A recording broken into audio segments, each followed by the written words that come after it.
Hello, everybody. Thank you for tuning back in to the Rebel Project podcast. I'm so excited to have this next guest on. This is kind of a cool full circle moment for me because this guy was actually one of my first mentors in business and in life, and just opening my eyes and my world up to a whole new framework of how to operate on another level, and fix the things that you don't like, fix the things that you are not aware of, that you are aware of, and just look in the mirror and look at yourself with brutal honesty. And so I'm very, very, very excited to introduce the one, the only, Nick Long. Yeah, baby. Check this out. You can't fake that. You know that. I got chills coursing up my body because it's an equally special moment for me, to see how far you've come, from the Luke that I met to the Luke that sits here in front of me today, and the Rebel Project, and rebelling against all the things that was holding Luke back from what Luke really wanted. And now you have this platform and this podcast, and you're guiding and coaching men. Like, dude, that's what it's all about for me. So as much it might be a special event for you, it's equally, and maybe greater for me experiencing this. So thank you. Of course, and I appreciate that. I love that. It was almost 3 years ago to the day almost. Wow. We're at 3 years ago, just across the water, is where I first met you. That's right. Came to one of your events, and you just blew my world and blew my mind. And I was just realizing how small I was playing, and just how lost I had gotten in life. And it just really reinvigorated me. I mean, I remember telling you that, like, you found me, and when I was like, the light that I had was flickering out, right, and you just removed whatever covering I've had on, you just poured gasoline on it. And it really threw me on a crazy trajectory in life. Like, I mean, I went from wanting to sell my business to becoming a coach, to working for a coaching company, to then launching my own coaching company. And like, I never saw that in my future. And and it's all been because of you as a catalyst, and your vision and the belief that you have in yourself. And so I'm very excited to talk to you today about your story, because so much has changed in my life in the last 3 years, and so much has changed in your life in the last 3 years. It really has, yeah. And so it's been great to watch your journey, be part of your journey, have our paths cross back and forth through different events, different groups. Yep. And so let's kick this thing off, kind of talking about what you're doing now. Like, for those of you guys who don't know Nick Long, I'm gonna let Nick tell you what he does and what he's doing right now. So what I'm doing right now ultimately is I'm creating and I'm claiming the first ever exitpreneur community and platform on planet Earth. What does that mean?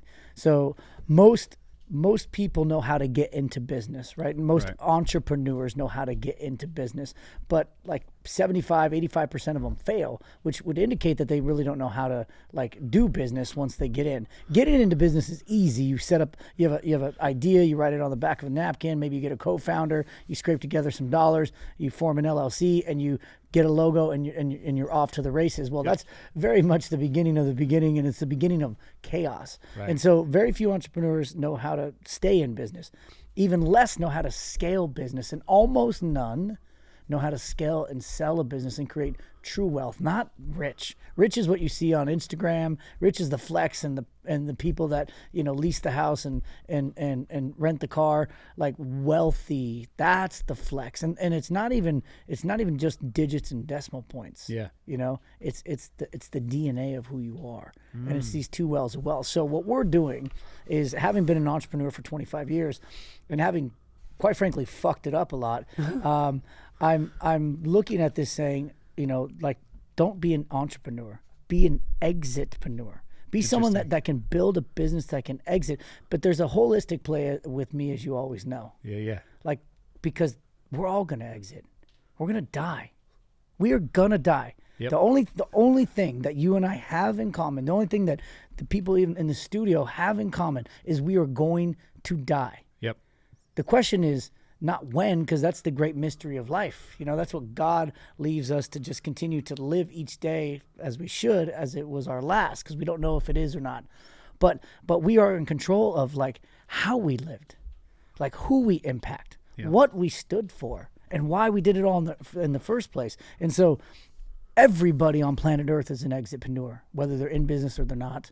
Like, the day you take your first breath, you're on your way to your last breath. Right. And so this community of being an exitpreneur and you know, you and I were talking before the show, is quite frankly the culmination of everything I've done in my entire life. So this is my entire life's work, and it's the work I will do for the rest of my life, and it'll be the work that actually defines my entire life. Yeah. Is what I'm doing now. Yeah, no, I love that, and you can tell there's a new passion and energy about you when you're doing what you're doing now, Yeah, man, and that's what I wanted to like kind of start at the end, and then let's go back to the beginning, and I want you to walk me through like your whole life's work is all coming to this moment. It's kind of like Slumdog Millionaire, you know, like you got all these bits and pieces, and you're dude, that's great, dude. That just linked up some shit for me right there. Really? Yeah, I haven't seen that movie, you know, but maybe once, but when you just said that, I had like a parallel experience in my mind and in my soul where I saw him like where he's like going in the back and he's getting the answers, and I'm looking at where I'm at right now, and I just saw like literally in a nanosecond all the dots, you know, kind of lining up and connecting. Oh yeah. Flash. I call those flashes of brilliance. Yeah, it's just like it's a lightning bolt, but it gives you like 20 years of memories. Dude, right? Crazy. Yeah, I love that. But I mean, it's like that though. Like what you're doing now, like I said, there's a new energy about you, there's a new passion, there's a new like, you know, purpose behind the movement and what you're doing, and you're having so much fun, dude. I'm having a blast, which is I think is so contagious and what is so enticing. Thank you. For I think a lot of people, because you know, so many people do things just to do things, and you are now doing things because you love it, but you're also being rewarded for it. So you know, our mutual friend Nick Alfano, he runs a group called The Program, right? Yeah. And you know, you and I have a lot of our own DNA in there, and kind of help co-author a lot of that, even though it's his brainchild. But I just went out and spoke with for him at the Vegas event. At the Vegas event alongside Brad Lee, and so. I you know, it was great. Like I you know, you've seen me speak a dozen times. Yep. And so I came off stage. He's like, bro, that was by far the best. And I was like, I have no idea what I said. You never do. Well, but that particular one, it was like this. I went to a different place, and to your point is like there is this newfound energy, and there's this flow that's happening, like of being in the know that like I am where I am intended to be. That is the kick it. And that is the difference. You know, like there is this alignment with the divine assignment, right? Like you and I, like, and I think I even taught you, and I probably owe you an apology or anybody else who I told this to, because it was a methodology and an ideology that I wore for a long time, which was, who must I become? Right? How many times have we said that? Oh, yeah. Who must I become? Yeah. Who must Luke become?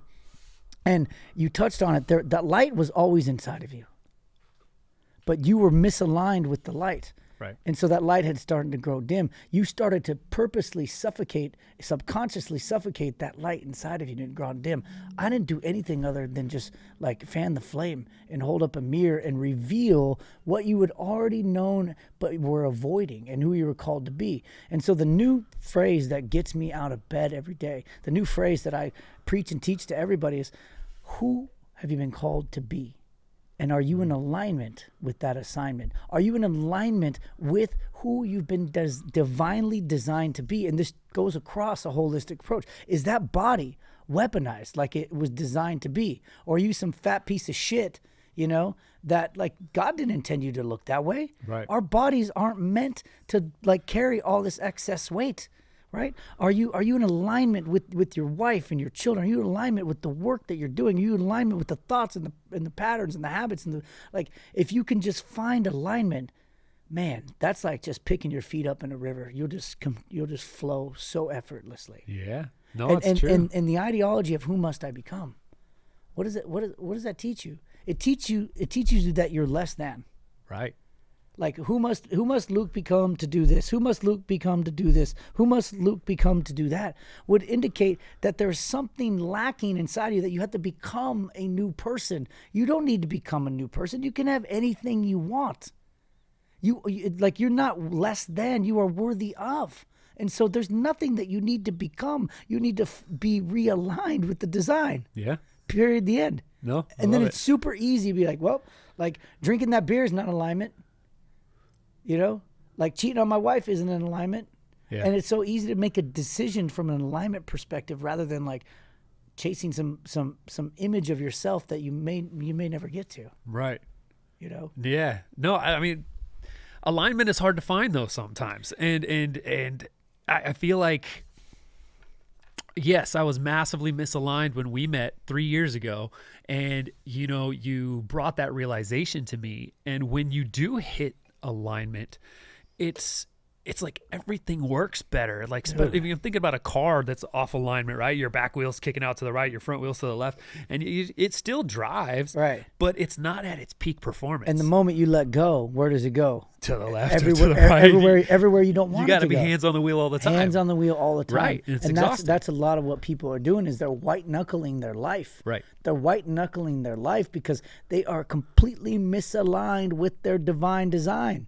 Right. Like the chances of being a human, you know, are like 1 in 8 trillion or some crazy shit like that. We could have been a tree or a frog or, you know, not born at all. Yeah. And so I don't care who you are. You have to believe that there is some I heard a guy say he was rudderless. There has to be some rudder that's anchored into and tethered to your soul. Yeah. Or else, what the fuck are we doing this for anyway? Right? Like, and so there is a design for all of us. Right. And so when you find that, and right now, man, like looking back over, you know, my 25 years as an entrepreneur, my 44 years of life on planet Earth, like it's all just been like slaps and pivots and punches and pushes to this moment in time right here sitting in front of you to be fully aligned in the design. Yeah.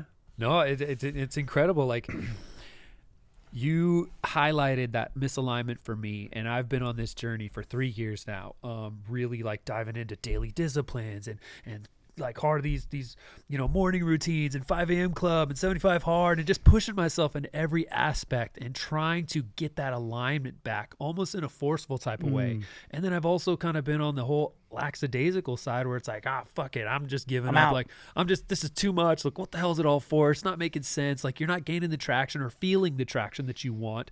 And I've learned so much, but that alignment is still a process that I still have to focus on and work for every single day, but I'm only 3 years in. Right. When did you start Warrior? I started Warrior in September of 2015. So what is that, 9 years ago now? 9 years. So you're 9 years into this journey, and I'm sure you were dealing with some lessons before Warrior too. I mean, I've heard your story. There was a lot of your companies and everything that you went through with the government and all that stuff. So like, but 9 years in, and finally you reach this point where alignment is here. It's like it's within your grasp and your control. And I've witnessed, since knowing you, like a little bit of roller coaster sometimes. And there was almost periods where it almost seemed like you were like not gonna get here. Yeah, I was. There were times I was gonna give up, man. That's what I mean, it's not like just because I've been in personal development doesn't mean like I eat nails and, you know, shut out fully developed, you know, blueprints for my life. Yeah. You know, like, no, I'm a man. I'm human. I cry. I bleed. You know, all of those things.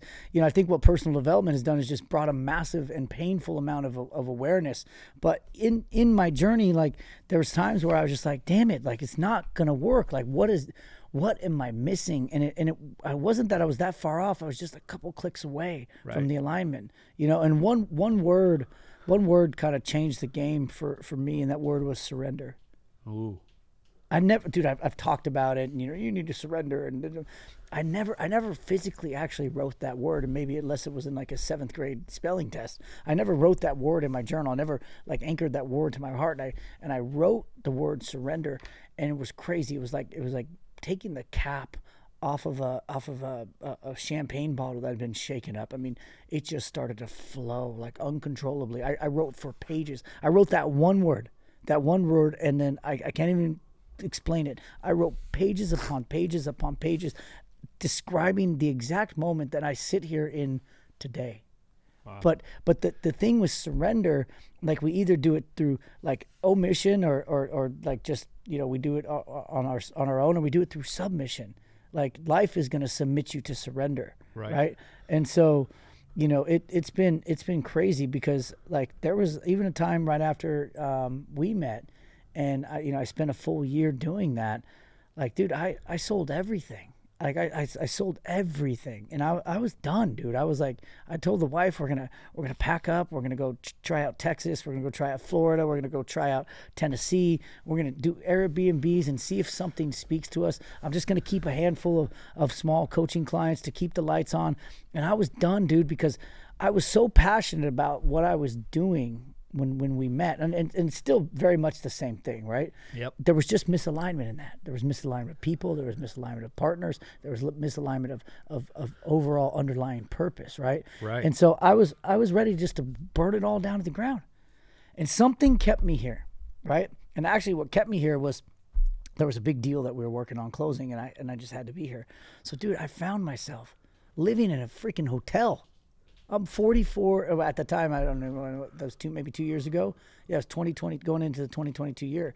So I was living in a hotel, like, and I remember ringing in the new year at the Sonesta Suites, in Lake Forest, which is like, I mean, it's a flea bag of a motel. Like, I mean, I'm like, what is going on? And New Year's Eve, as you know, is my anniversary. So I'm ringing in a new year. You know, in the year of my of the world, I'm ringing in a new year of marriage. I've got my kids, and we're essentially homeless. And I'm like, what are you doing? What are you doing? You know? And so nowadays, though, I'm like, you know what? Like, there was something that told me to just burn it all. Yeah. Because I could have kept what I had going with where you and I met. I could have kept that going fairly easily. I mean, dude, it did $1 million in the first 24 hours. I know.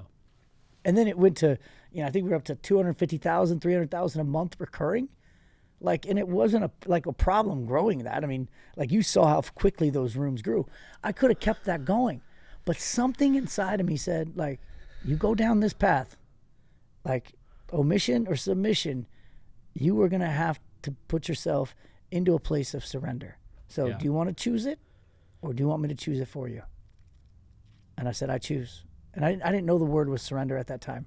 I just knew I couldn't keep going on the path that I was going on. Yeah. You know? Yeah. And so now, like, looking back, though, like, dude, it's so crystal clear. I mean, like Steve Jobs said, it's very hard to connect the dots of your life looking forward. It's super simple to look back and connect them. Super simple. Like, and if you and I just went back down memory lane and the dots of your life leading up to how you and I even ended up in the same room together and how we're here right now, it'd be like, oh my God, it's so easy to see that. Oh yeah, hindsight's 20/20. Right. And there was something inside of you that had to surrender. Right? There was something in that man in the mirror moment, right? Yep. And quite literally, right? Yep. Man in the mirror, where I was asking you just to look inside. Hold up that mirror. It's like, and is this what you want? Is this what you saw for your life? And the answer for most people, and certainly you, is unequivocally no. Right. And it's like, then what are you going to do? Right? And so you don't make that decision. You don't make the decision to come to that room. You don't make the decision to look in the mirror. You don't make the decision to actually, like, go make the decision to burn it all, because it was about to fade out anyway. Yep. And do this. We're not here. I know. People aren't hearing your voice. People aren't rebelling, against mediocrity. Right. Like, and so it's hard to see that. It's hard to see, like, is this decision going to be the thing? But there's something inside that tells you, make that decision. And every time you make that decision from that place, it works out. Every time you make the decision from your head, from this place, that's when you get smacked by life. Yeah. Yeah, I love that. And, so 2 years ago, you're celebrating your anniversary and the new year, and you're in a flea bag fucking motel. In a motel.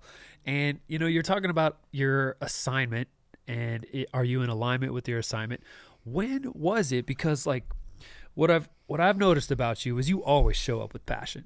You bring the energy, and you bring creativity, and there's a certain level of flow that you like to work in. Right. You're very much like an improv actor. You can just roll with the punches, and you can just do whatever's necessary. But you're highly productive, highly effective. But yeah, the alignment choices with certain people have not always Worked out. benefited you. And so when was it? Was it in the last 3 years that you really came in to go, whoa, this assignment, I'm grabbing it. I'm owning it. So I think it was just like these little, little moments of brilliance. I think that's what you described them as. You know, flashes of brilliance. Flashes of brilliance, flashes of alignment, along the way. And so, like, I don't know how far you want to go back, but, I had a really big business, and that business was taken away from me. Yeah. And everything that I created in and around that was taken away from me. And it's so funny because today you could not pay me to go back and get it all back. Wow. Like, think about that. You could not pay me right now. You could not pay me anything to go back and get it all back.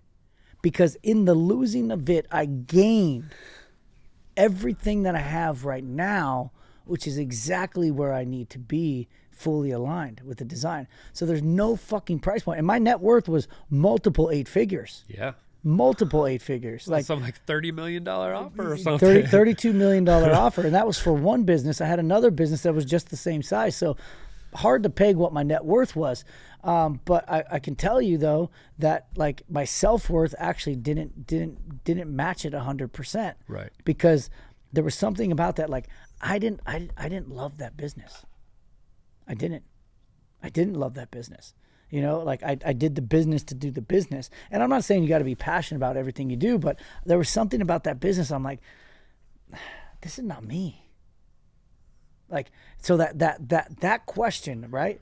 That question of like, I was filling up my coffers, as I would say, but I was slowly putting myself into a living coffin, right? And so there's something inside me that says, I don't like this business. What else is there? That's why I birthed the Next 90, right? Which is the brand that I have right now. Yeah. I birthed the Next 90 as a purposeful company, like not to be just profitable, but to be prophetic, right? With my words. Right.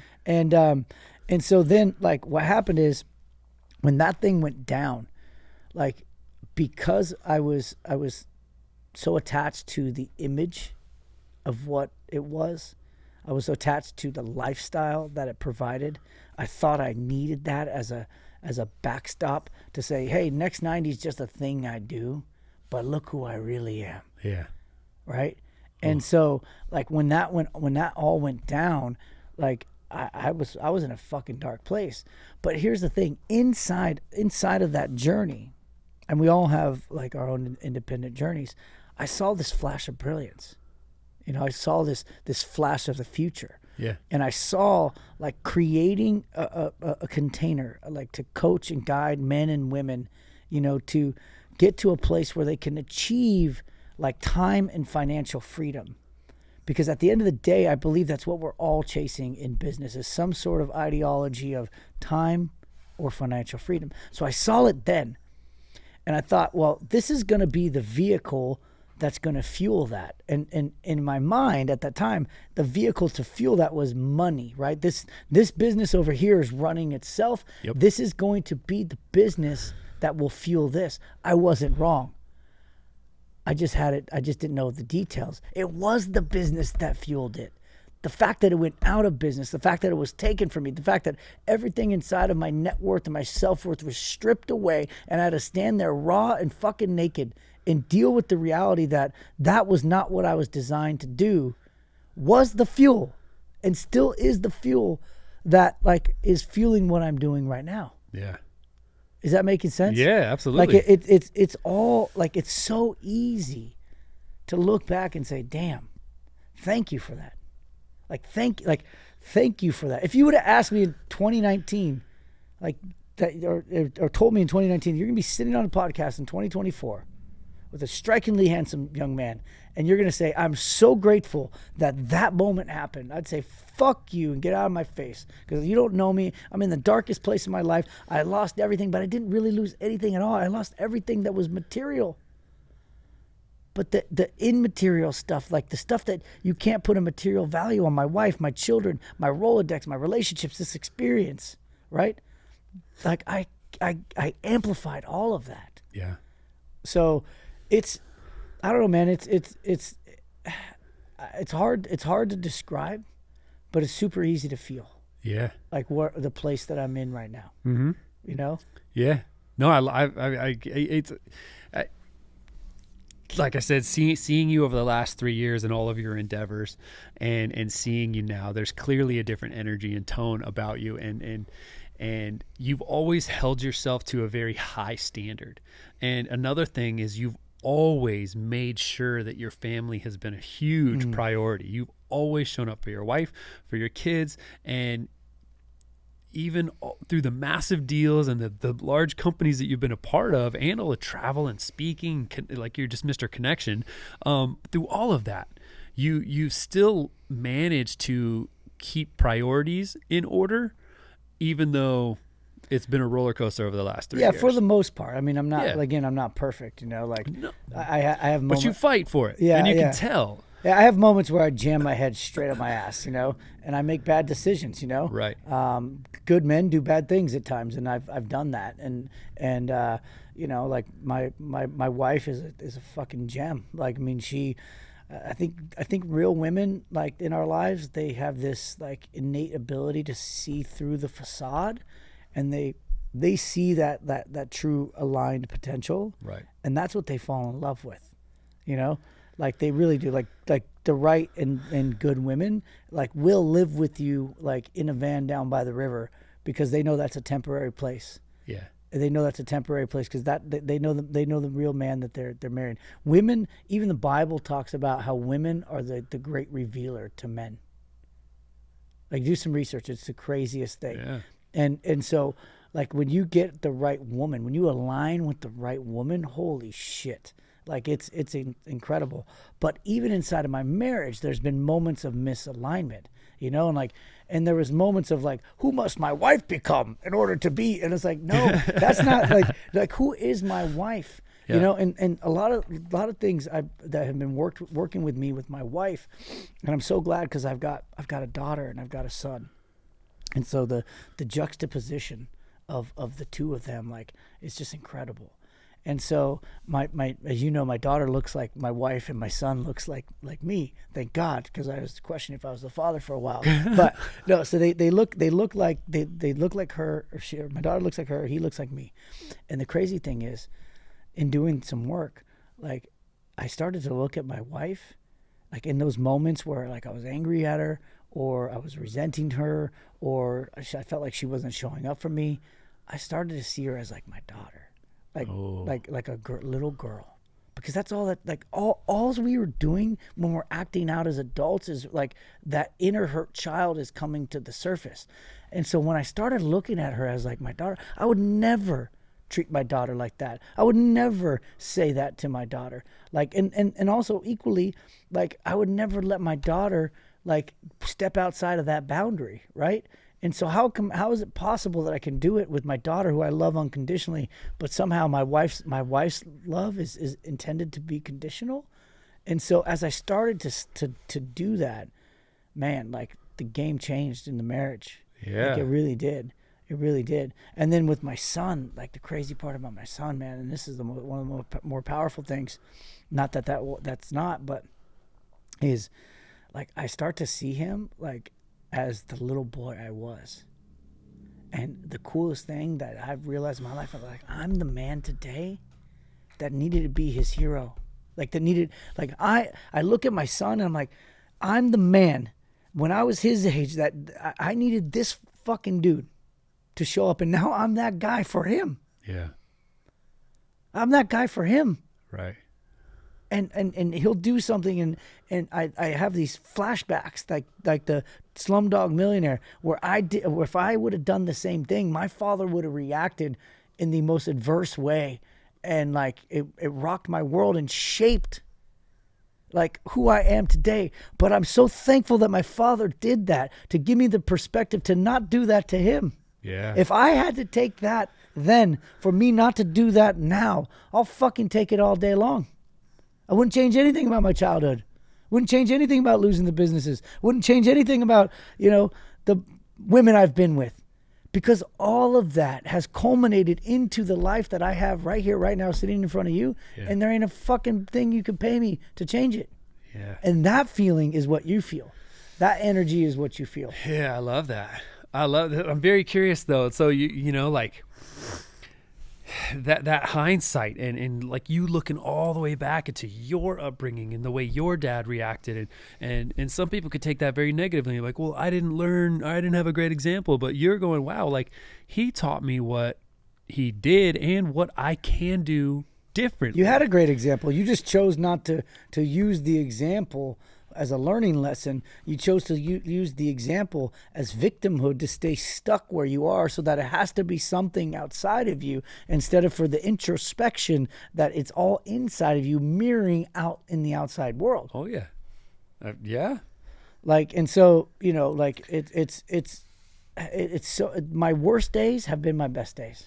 Well, that's what I wanted to ask you is, like, you know, in the coaching space, you know, it's very much, and I want to know if your tune is changed or if you've updated, you know, your mindset around this. Is like, it's been very much like, okay, you can go and do anything you want. You just got to do this and this and this to make it happen. Reverse engineer it. Let's get you around the right people. Let's get you the right resources. Let's get you the right mindset, and let's get you the right belief system and all that stuff, and go.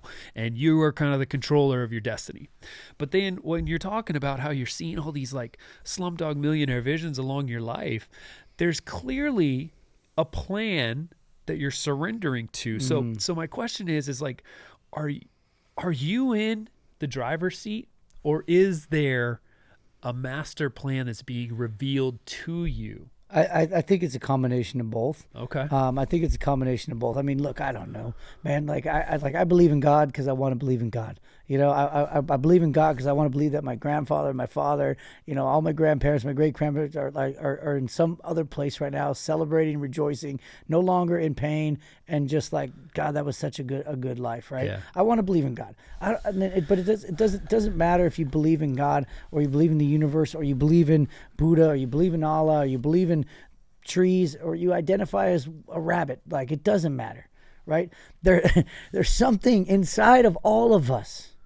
There's something. It's undeniable. There's two conversations that are happening right now, even though I'm the only person that's talking. That's what's coming out of my mouth, and then what's registering in whoever is listening to this right now. And that's a mashup of this like internal voice that has all the history. It has all the timetables. It has all the things from your childhood, and it's telling you how to react to what it is that I'm saying. Yeah. So the only, like, you can't deny that there's this like this guiding light, as you described it, yep, inside of all of us. So I believe that there is a design for all of us. Like, why are you? Why am I me? Yeah. You know? But like, I also believe that like there's free will and causality to things. But I believe that like this life is beautiful, and it will give you clues along the way. Right. You know, there's that old story where, you know, there's a flood and the guy climbs up on top of his roof, you know, and he's like, he's a God-fearing Christian man. He gets on his knees and he says, please, God, please, like, come rescue me. You know, all of a sudden a dude comes by in a kayak and says, hey, jump in the kayak. He's like, no, God, my God is going to save me. Yeah. Right. And he's like, God, please save me. Dude comes by on a jet ski and says, hey, jump in. He's like, no, my God's going to save me. And he goes, God, please, I'm telling, the water's rising, God. It's up to my knees. Like, please save me. A boat comes by. Same thing. My God's going to save me. A helicopter drops a ladder. My God is going to save me. The water eventually overtakes him and he dies. Yeah. And he goes to heaven and he's like, God, what the hell? You were supposed to save me. He said, I sent a kayak, a jet ski, a boat, and a helicopter. There's some point in your life where you have to save yourself. I've given you all the signs. Yeah. And I think that's been happening in my life. It's taken me 44 fucking years because I'm not a smart man to figure this shit out. But now that I've figured it out, and I'm still going to be figuring it out, I'm still going to wander off the path. I'm still going to try to break through the guardrails of this fluidity and this flow. But there will be signs. And you know, my prayer on a daily is to make me hyper aware of when I got my ego And when, like I'm just completely clouded, Yeah. To see the signs and surrender back to the path, to lift my feet and flow in the stream of life. I love that. I love that. How do you, would you say you were currently in alignment with your assignment? 110 fucking %. How do you know? I mean, it's because things are happening that are inexplicable but completely understandable. Yeah. Conversations, opportunities, just like even this moment that we're having here right now, and just for you to give me that Slumdog Millionaire thing, it's mine now. Like I mean it's yours, but I'm gonna see that now. Of course. And that moment is like, all right, you're on the right path. So I could give you example after example after example, of those things. Well, let's pivot it to the people listening. You're in the coaching space. You're working with exitpreneurs. I'm working with entrepreneurs that want to become exitpreneurs. Okay, and they may or may not know it yet, but it's brilliant. Starting with the end in mind, or having it's almost like, you wouldn't start a race if there was no finish line. Right. And most people jump into business like that. They start and they just don't know where they're going to end. They go so fast. And they go all their life. And then you hear all these things like, it's a marathon, not a sprint. You hear all these analogies like, well, where is the finish line? Yeah, where is even the most complex maze has an entry point and an exit point. But yet we build a mousetrap and a maze that we just drop ourselves into and run ourselves ragged. It's endless. It's endless. Yeah, and I don't know why we do that, but you are helping guide people's perspectives into the exit, focusing on what is next, how you're going to transition your business into a legacy, right? Essentially, right. So how would you guide one of your clients into discovering if he's in alignment with his assignment? Yeah. So I taught you a little formula, right? Yep. What was that formula? IV equals EV. Right. IV equals EV, right? So intrapersonal value equals enterprise value, aka self-worth equals net worth. And I wasn't wrong. I just didn't have the rest of the equation. Yeah. And here's the thing. Okay. There was 2 parts that were missing. And if you're missing parts of a math equation, can you ever solve the equation? No way. You can't, right? It's impossible. It's the last digit of pi. It just goes on forever, right? And so this IV equals EV was the inner part of a 2-part equation. And the crazy thing was, in that moment of surrender, taking the cork out of that champagne that had been shaking up, that was ready to come out of the bottle, right, was the other 2 parts, which was IV equals EV. And you're like, well, dude, you just repeated yourself. No, you have these 2 inner parts, IV, EV, the 2 outer parts, IV, EV. And when you solve a math equation, you always start from the outside in, right? Yep. You always solve the outside of the equation and the inside of the equation. And so another Slumdog moment is I'm sitting in a room with a guy named Nick Alfano, who sat in a room listening to me, and which changed the trajectory of his life. Like I sat in a room and listened to Garrett J. White and changed the trajectory of my life, and you sat in a room and listened to me and changed the trajectory of your life. I was sitting in a room with Nick Alfano, and he said, Imitus Veritas, merciless truth. Yeah. And those initials are IV. Ooh, yeah. And then, as I was thinking about this exit, and I was writing down, my own personal scripture, EV became eternal value. Eternal value. Because all of us are going to exit, right? And so when you look at this and you solve this equation, you say, IV, what is my merciless truth? What have I been designed to be? How am I living? How am I showing up? What do I really want? Why does it matter? Who do I want to serve? Who have I been called to lead? How have I been called to live? And then you got this other side of the equation, which is the eternal value. What have I been called to leave? What have I been called to leave in the way of money is one well of wealth, which is digits and decimal points. And then there's this holistic, infinitely deep well of wealth, which is like who Luke was, how Luke showed up for me. Right. Like doing push-ups every minute on the minute for 45 minutes in my house because you knew I was on 75 hard. right? Those moments that we can't put a price tag on. Yeah. Right. And so you got these two wells of wealth, because at the end of the day, this watch, this beautiful studio, like we're not taking any of it with us. Right. So if you think about it, that's why I call it the rat race, because we're running around collecting all this shit that we're not going to do anything with. But in this equation, you can. Because you can leave it all to churches, children, charities, causes, communities that you care about deeply. And then on top of that, there's another well of wealth. Like this Rebel Project podcast, the way technology is, will live on for infamy. So somewhere 100 years, 200 years, 300 years down the road, someone can pick up this podcast and the topics that you and I are talking about will still be relevant. Yeah. And therefore, like we live on for eternity. Right. And then if you believe in God, you really do live on in eternity. And so you can become, a king on planet Earth, to sit at the right side of the King of Kings when you leave this earth, and really empower people along the way. And so that's the first part of the equation, is getting radically honest with what do you want that exit to look like? Right. And are you in alignment with that assignment? And then how are you living and showing up? And then you go to the inside and say, what work must I do on myself? The other IV, interpersonal value. Like, what work must I do? These are the principles that you preach and teach inside the Rebel Project. Yep. Right? Like, what do I need to do every day so that truth stays the truth, nothing but the truth? And and I do need money, because being in this studio, producing this podcast, cost money. Right. Living in Newport Beach cost money.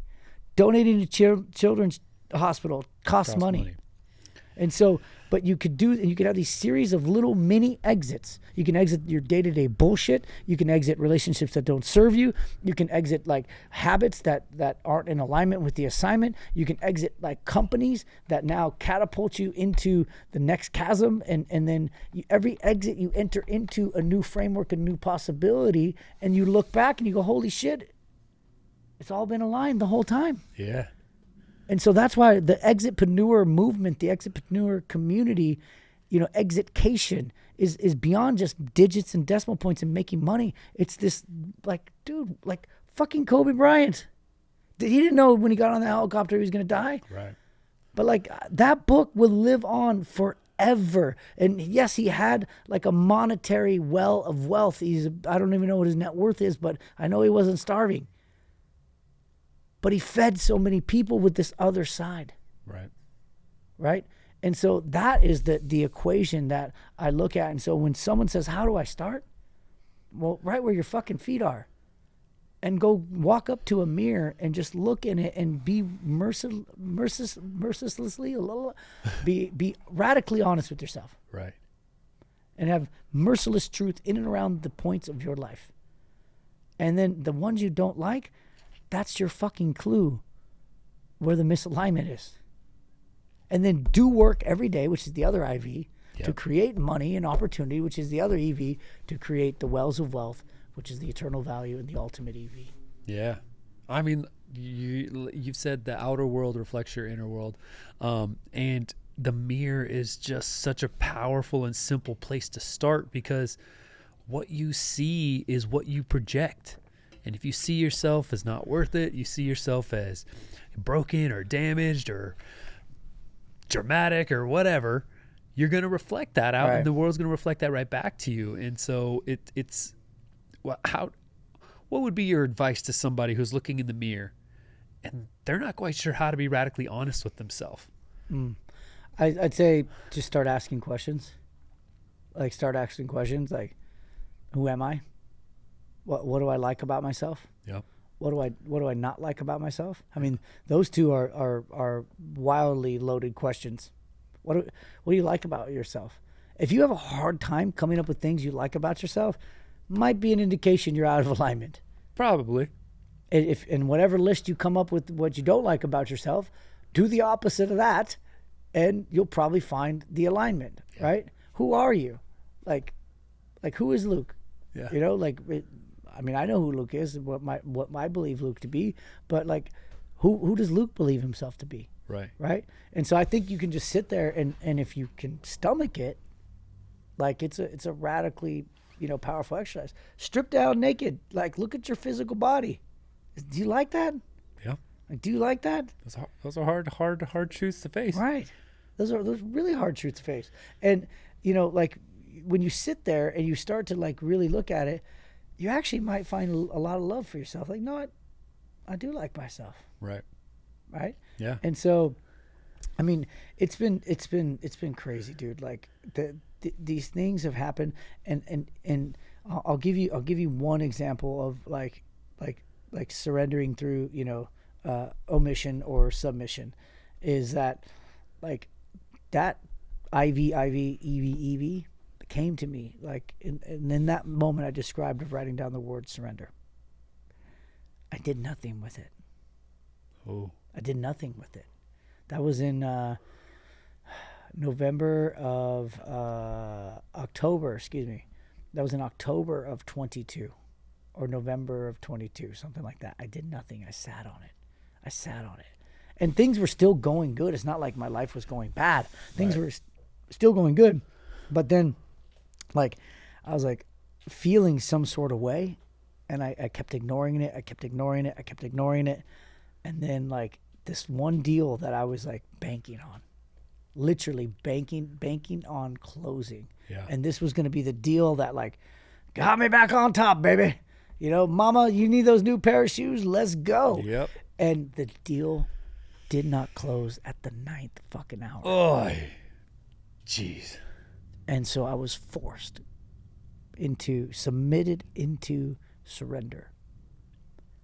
And then it was almost like, you're going to listen now? And again, I like to tell you that, like, I just like, yes, I'm going to listen. Dude, I actually went to a dark place, man. Like, and when things get dark for me, like I go real dark. Like I abuse alcohol. I cut off from every person that has light in my life, like you and other brothers and real brothers and wife. And I just cut off. And it was, there you go, radio silent. I go radio fucking silent. I go dark. I go really dark. And I in that place of darkness, like I'm desperately seeking my own light. Yeah. You know? But sometimes in that darkness I realize that I am my own light. And it was in that moment of darkness, and as hurtful as it was, this was just August of last year, dude. And we're not talking like, you know, this is some new version that, you know, never does that again. Yeah. Like I'm permeable to the outside, things of life. But as hurtful as that was to myself, to my wife, to, you know, like those dark couple of days, I wouldn't trade those. I know. Because inside that I was like, holy fuck, there it is. And dude, I literally grabbed my cell phone 2 days later, and I just acted upon which I had already known. I acted upon which I had already known. It had already been given to me. It had come through me. I acted upon it, and then wham. Dude, it's only been 5.5 months, and shit has aligned like you wouldn't even believe it. But the funny thing is, when we haven't caught up really deeply like this in a while, but even you could feel it. You could feel it from afar. Right. And like that is what I want. And like what you're doing with this, like I can see the alignment with the assignment. I can see how you light up with this, you know, because we've talked about your other business, which is a successful business, but it pays the bills. Exactly. It doesn't light you up like this. And I've watched you try to pour purpose into that business, you know, through doing events and community and building a team and all this kind of stuff. And there's always this kind of like uphill resistance. Oh, yeah. With this, like it's very fluid for you. Right. And it's not like this is going to be easy. That it's still going to be hard, but the work will feel effortless, if that makes sense. Yep. It'll be hard work, but it'll be effortless work.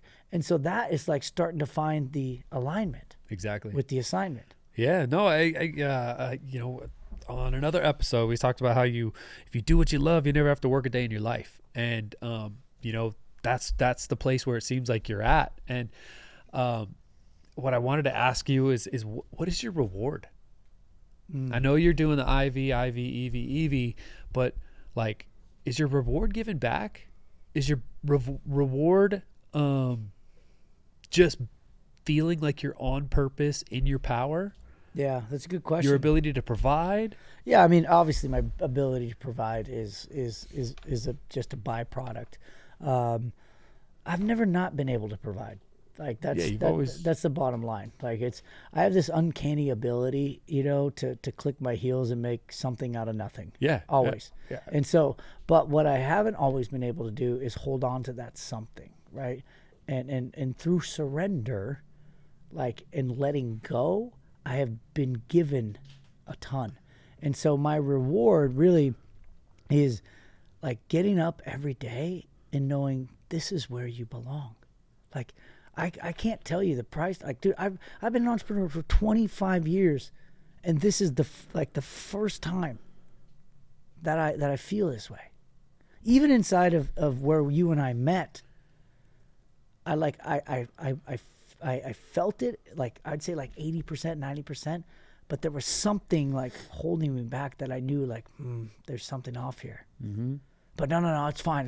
I'm just like, no, that's just your shame. That's just your doubt. That's just your, whatever from the past. Like, no, but I wasn't wrong. And now I don't feel that way. Yeah. I don't feel that way at all. And conversations and opportunities and things are happening. And so the real reward obviously is helping the people I help get what they want. Yeah. But like the real reward is like, dude, this is where you're meant to be.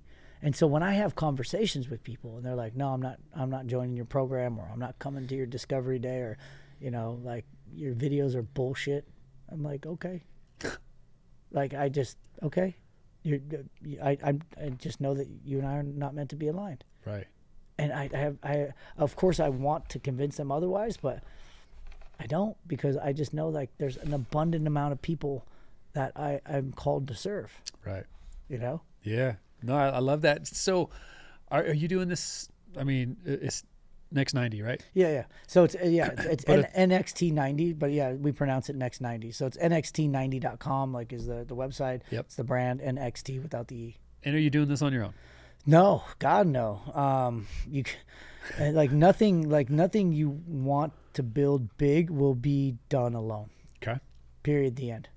Any company that you admire, anything that you've seen has been part of, like, it might be someone's vision, but it took like an army and a tribe to make it a reality. So no, I'm very blessed. I have, an amazing team.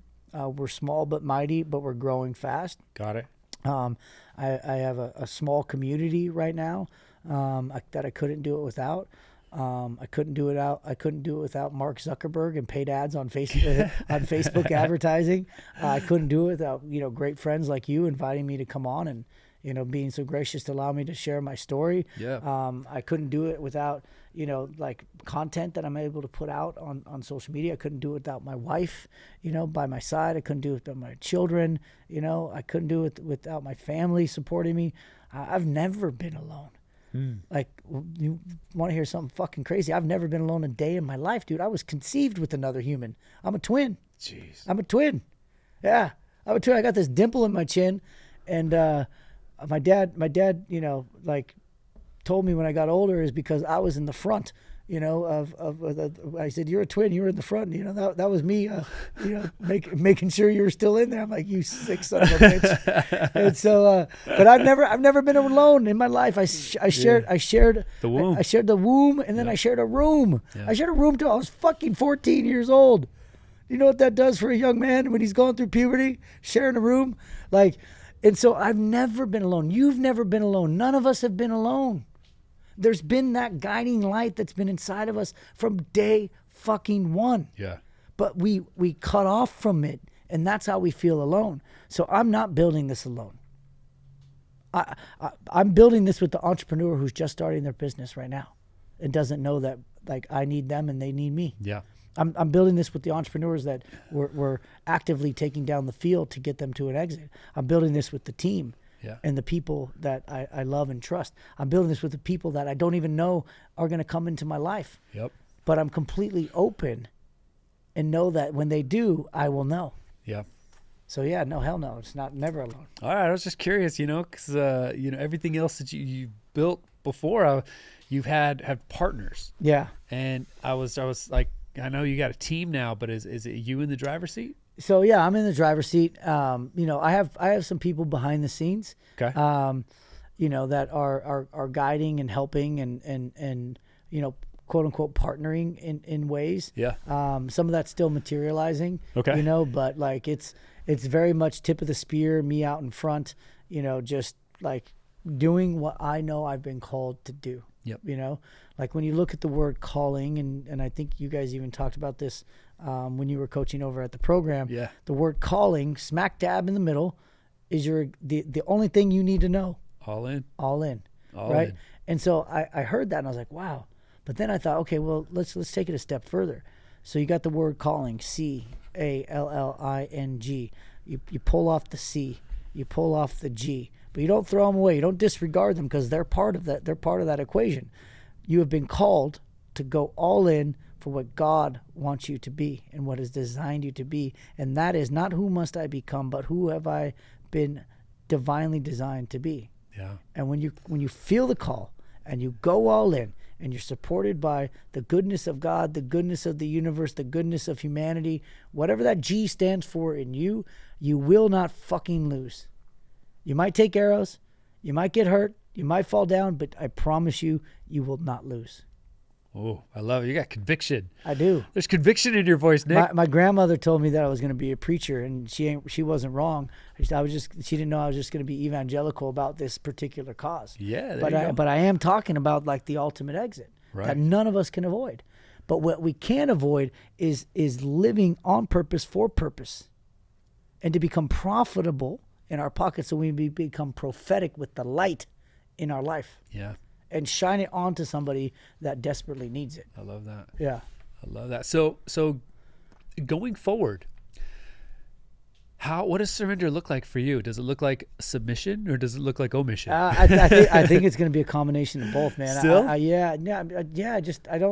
think we're like we're a work in progress, dude. And so like I think I'll get to a level, and I know that my ego will come and tell me that it's something, and then and that something will feel like it's surrender and submission, but it's not.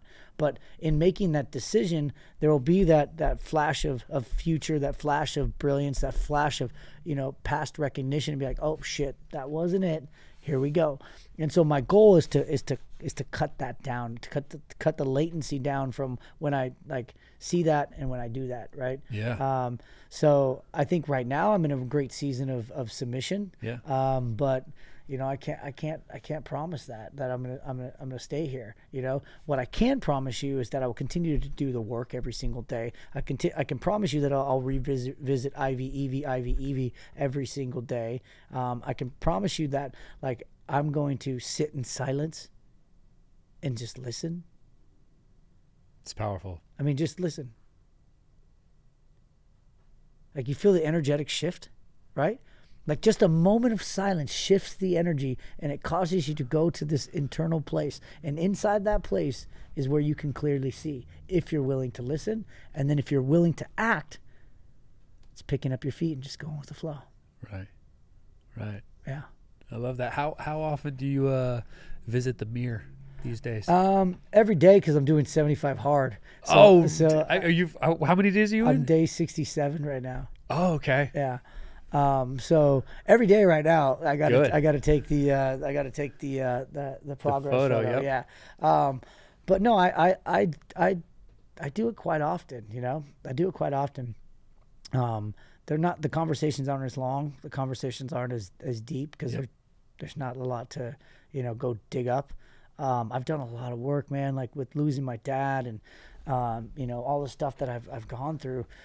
I've done a lot. I've put a lot of miles on my feet. Man, I'm probably averaging 6-7 miles a day right now. Wow. Like that walk, that talk with self, with God, with the universe has been completely, cathartic. Yeah.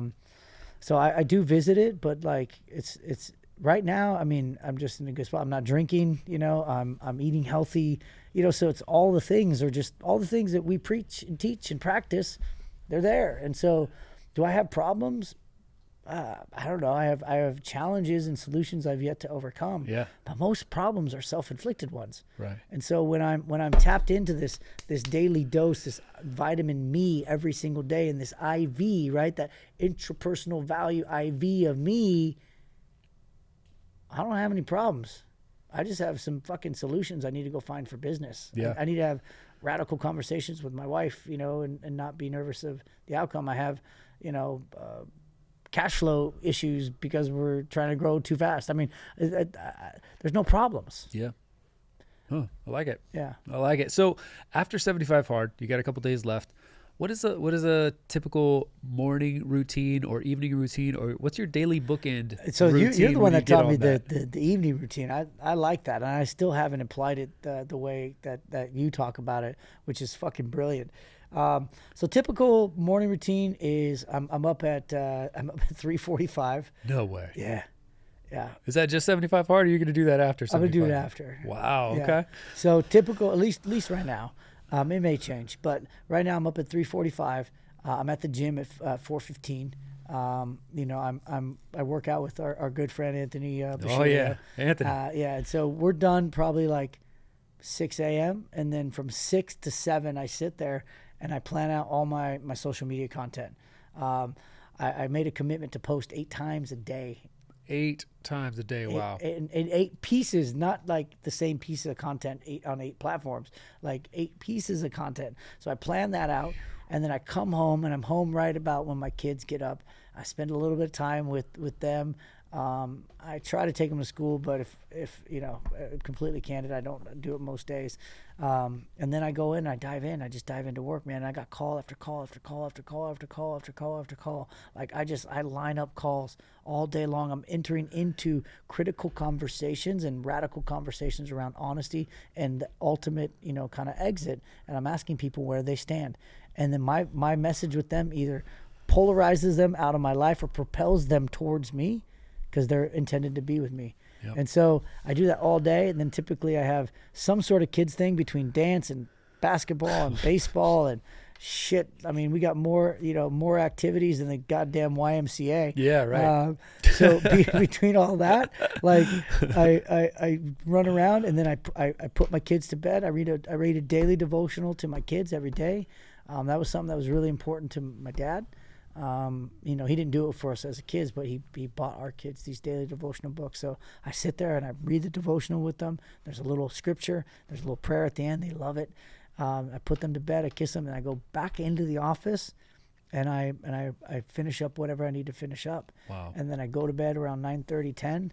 I read. That's the last thing I do is I read for about 30 minutes to just kind of like untangle all the fucking wires. Yep. And then I go up and kiss the wife goodnight and start it all over. Wow. Yeah. Then, dude, that's a schedule. I was on 4 hours worth of calls yesterday. I'm on your podcast today, which is a Sunday on the weekend. And but I don't feel like I feel tired, but not exhausted. Yeah. And I'll tell you the difference. Being tired is just being tired. I'm 44 years old. Probably got low T. I don't know, but I'm just tired because I'm just going. But I'm not exhausted. Exhaustion is going in the wrong direction and resisting, like, and doing what you shouldn't be doing. That's exhaustion. Yeah. People get exhausted at their 9 to 5 because they don't fucking like that job. Yeah. People get exhausted as an entrepreneur. They're probably doing the wrong things. You could be tired all day long, but being exhausted, and I just don't get that way right now. Well, there's no life force in misalignment. No, there's so when zero. you're misaligned, you disconnect from your power source. Exactly. And when you're doing what you on purpose, in alignment with your assignment, you have this energy that can't be explained. You can pull off 3-4 hours of sleep each night and just keep going because the mission is greater than you.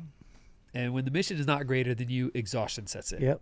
And I love that. I love that realization. And I think a lot of people would benefit just from hearing that your mission needs to be greater than you.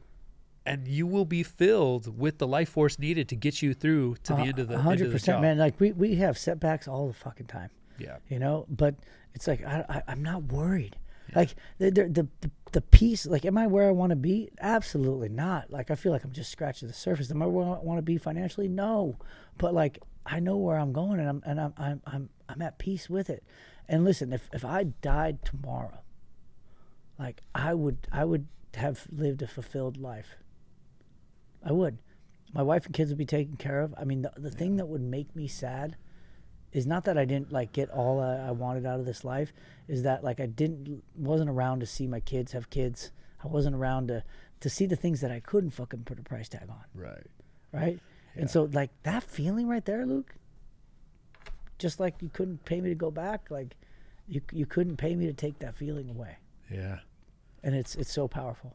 I love that. I love that. Well, you're in such a good energy space right now, and such a good alignment with your assignment, and I'm very stoked to see your journey, and also, you know, I love being a part of it and supporting you. Likewise. And I'd be happy to step in any way you need me at any time. I think you know that. I hope you know that. Absolutely. And yeah, it's before we wrap this up, is there any last gold nuggets that you feel you've got in your pocket that you want to share with people listening, especially in regard to passion, clarity, purpose, or power? Yeah, I think clarity is the linchpin. You know, if you have power but no clear direction on where to put it, I mean, that's like a bomb ready to go off. I like that. If you have if you have, you know, purpose but no clarity in and around how to go get it or extract it, like you're just going to be, you know, a wandering, you know, goal-driven generality. What was the other one? Passion. If you have passion, you could have passion for, like, a lot of people have passion for drinking. A lot of people have passion for womanizing. A lot of people have passion, like, that passion ain't fucking nothing. Passion is a descriptor of how you're behaving in the moment. You can be passionate about all the wrong shit, you know? Yeah. But when you're clear, like long before I'm the conduit to clarity, I am first always the conduit, but long before I'm the conduit to capital, I'm always first the conduit to clarity. Because if I have an unclear man or woman, I can do fuck all with the business plan. Right. Oh, fix my business plan. What about you? Right? So clarity is the key. Clarity is the key. And how do you find clarity? Through surrender. How do you find surrender? Through fucking silence. And then also through like the serenity of writing down your thoughts. Yeah. And having no judgment around them and just looking at them. Yeah. The no judgment is key. Don't filter it. I love that. I love that. I think silence is so underrated. It is. Nick Alfano, our friend, he always says, just sit in silence and stare at a wall for an hour and just see what comes up for you. It's so revealing. It's almost as revealing as a mirror. It really is. That silence, because a lot of people are uncomfortable with themselves. And I think that's a great way to leave this with people, is like, if you guys are listening right now, in a world today where we're always plugged in, everyone's always talking, podcasts, Instagram, TikTok, all these things, X, everyone's shouting, all this noise is going. Find your place of silence and listen to the voice inside of you, that fire inside of you, and ask yourself the hard question, merciless truth. Are you in alignment with your assignment, living on purpose? Do you have clarity in what you want, who you are supposed to be, and are you going that direction? It's such a simple question, guys, but it's so pivotal. And it takes work. Right. Like you've heard Nick say, I do the work. I'm waking up at this time. I'm doing 75 hard. Like he's pushing himself. You have to do that to get yourself to the place where you want to be. You might get forced there through surrender, but that's the hard through submission, like you said. But that's the hard way. You could do it your own way, but you still got to show up and do the work. Absolutely. Like, you know, like faith without works is dead. Exactly. You know?